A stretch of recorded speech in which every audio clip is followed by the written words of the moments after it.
Hello and welcome to my YouTube channel Style Plus. If you like my video then like it, share it and subscribe to my channel. Pol science का third chapter है चुनाव और प्रतिनिधि।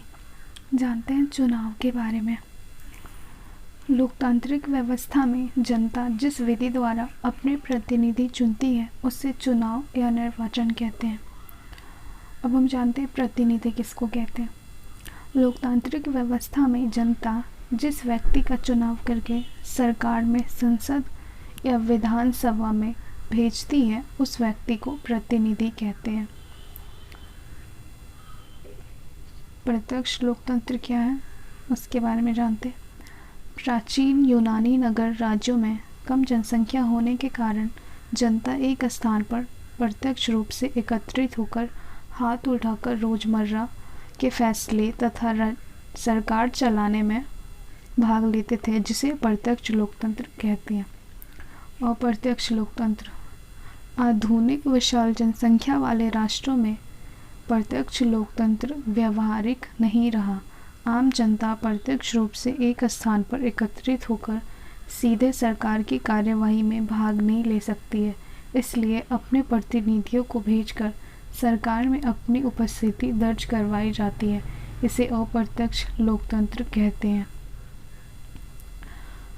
हम जानते हैं चुनाव और लोकतंत्र के बीच क्या संबंध है। चुनाव और लोकतंत्र एक सिक्के के दो पहलू हैं।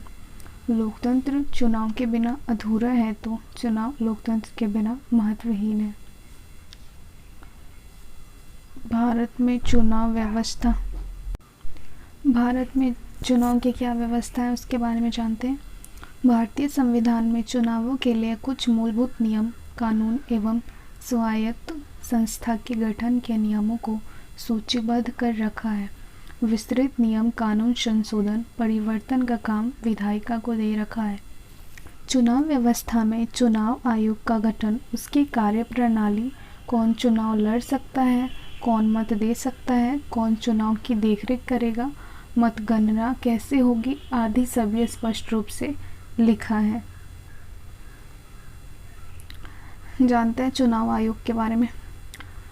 भारत में स्वतंत्र एवं निष्पक्ष चुनाव कराने के लिए एक 3 सदस्यीय चुनाव आयोग है, जिसमें एक मुख्य चुनाव आयुक्त तथा 2 अन्य चुनाव आयुक्त होते हैं। देश के प्रथम चुनाव आयुक्त श्री सुकुमार सेन थे। सर्वाधिक वोट से जीत की प्रणाली क्या है उसके बारे में जानते हैं। इस प्रणाली को भारत में अपनाया गया है। इसमें सबसे अधिक वोट पाने वाला विजय होगा, चाहे जीत का अंतर 1 वोट ही हो। लोकसभा एवं विधानसभा सदस्य बनने के लिए संविधान में तय की गई योग्यताएं। पहला, भारत का नागरिक हो। दूसरा, आयु 25 वर्ष हो। तीसरा, लाभ के पद पर ना हो। चौथा, पागल या दिवालिया ना हो। पांचवा, आपराधिक प्रवृत्ति का या सजा याफ्ता ना हो।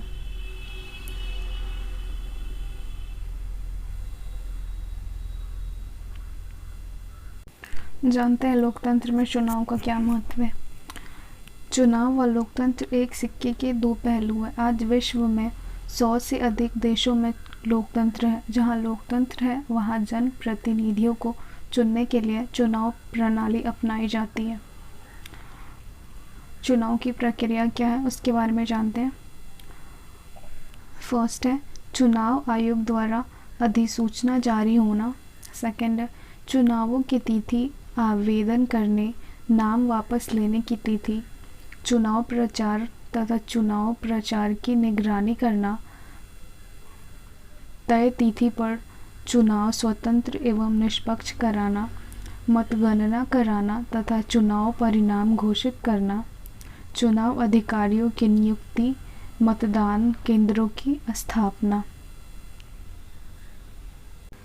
अब हम जानते हैं समानुपातिक प्रतिनिधित्व प्रणाली क्या है। इस प्रणाली में प्रत्येक पार्टी चुनावों से पहले अपने प्रत्याशियों की एक प्राथमिकता सूची जारी कर देती है और अपने उतने ही प्रत्याशियों को उस प्राथमिकता सूची से चुन लेती है। जितनी सीटों का कोटा उससे दिया जाता है। चुनावों की इस व्यवस्था को समानुपातिक प्रतिनिधित्व प्रणाली कहते हैं।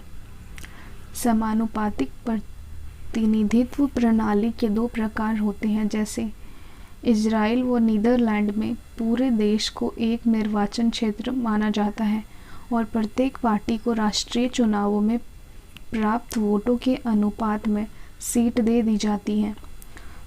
दूसरी प्रकार अर्जेंटीना व पुर्तगाल में, जहां पूरे देश को बहुसदस्यीय निर्वाचन क्षेत्रों में बांट दिया जाता है।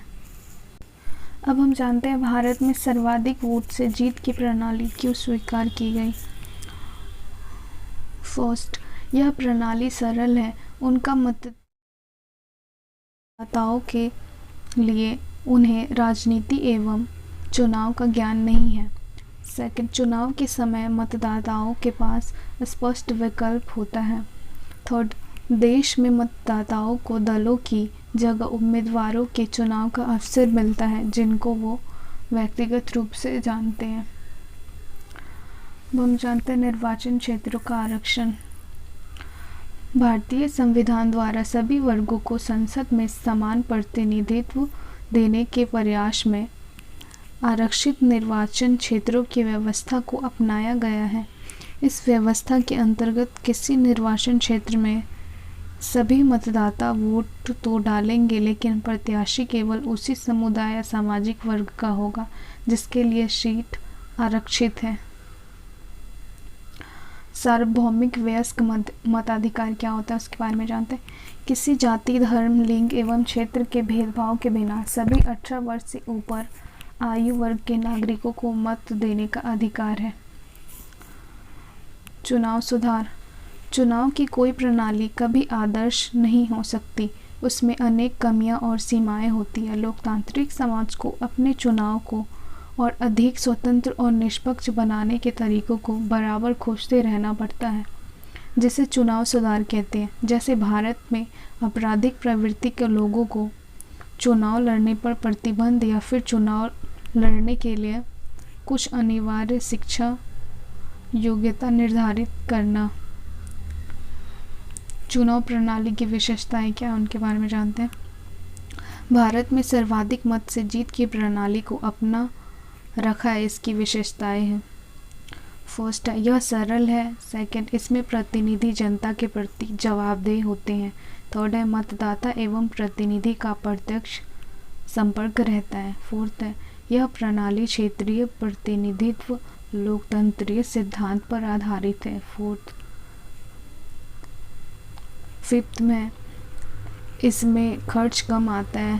सिक्स्थ है, इस प्रणाली से राष्ट्रीय एकता को बल मिलता। और हम लास्ट में जानते हैं चुनाव प्रणाली के दोष। धन का अधिक व्यय यानी कि खर्च, वोटों का खरीदा जाना, झूठा प्रचार, सांप्रदायिकता, हिंसा, जाति धर्म के नाम पर वोट, अपराधियों का प्रवेश।